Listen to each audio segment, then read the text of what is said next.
Hello friends, I am Purva Gupta, Assistant Professor in Department of Biani International Institute of Engineering and Technology, welcomes you all on behalf of Guru KPO for video lecture on topic Power Modulators.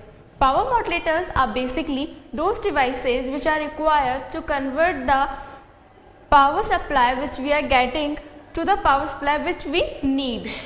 For example, if we are getting power supply of DC type and we are requiring AC power supply to run our AC generator, then we need a power modulator to convert that DC supply into AC.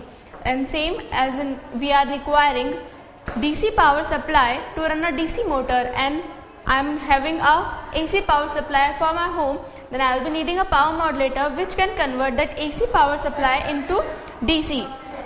Now we'll move on to all those kind of power modulators which we are having for all these type of conversions.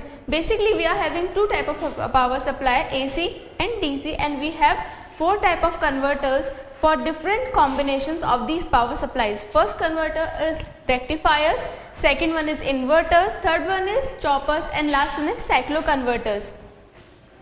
Now type of conversion for all these four power modulators are: for rectifier we have AC to DC type of conversion, for inverters we have DC to AC type of conversion, for choppers we have fixed DC to variable DC type of conversion, and for cycloconverter we have fixed AC to variable AC type of cycloconverters.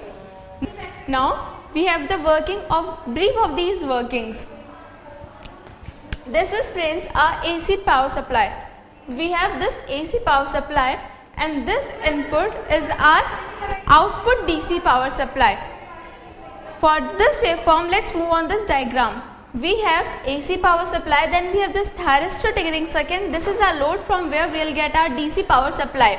Now we have until and unless we get the gate triggering of this thyristor, the load won't come to the load VDC side, and we will have a zero output at a load.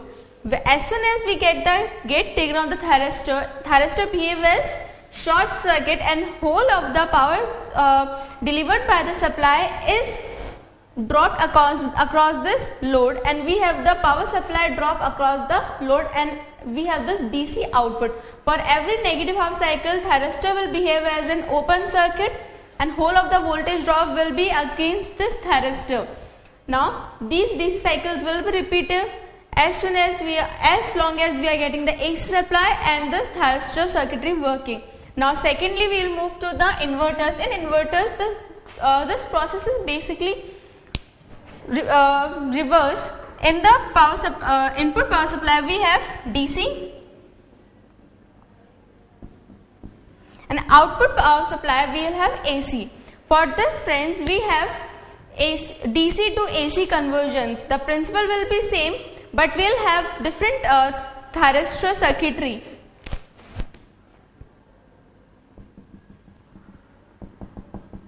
This thyristor circuitry block will conduct for every positive cycle of the DC supply, but will have the reverse output for our loads. For every second positive cycle we will have a reverse negative output of AC supply. Next we have choppers. In choppers we have fixed DC supply, but our needs can be different. If we are having 3 persons, then those 3 persons will have different need. One person will have 100 watt DC supply need, other person with 200 watt DC supply need, other person 50 watt DC supply need, but the power supply is same 220 volt. So we will employ a chopper for that variable DC supplies, and all the 3 persons will have different loads as per as their requirements. Last we will have cycloconverters. They are same as choppers but work for AC. Suppose we are having a fixed AC of the frequency of 2 cycles in 1 second, but the required frequency is of 1 cycle in 2 seconds. Then we will have this cycloconverters employed.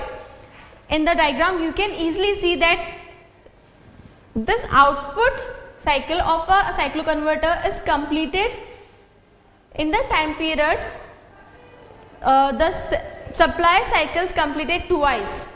Like we have 2 cycles of the supply and 1 cycle of the load.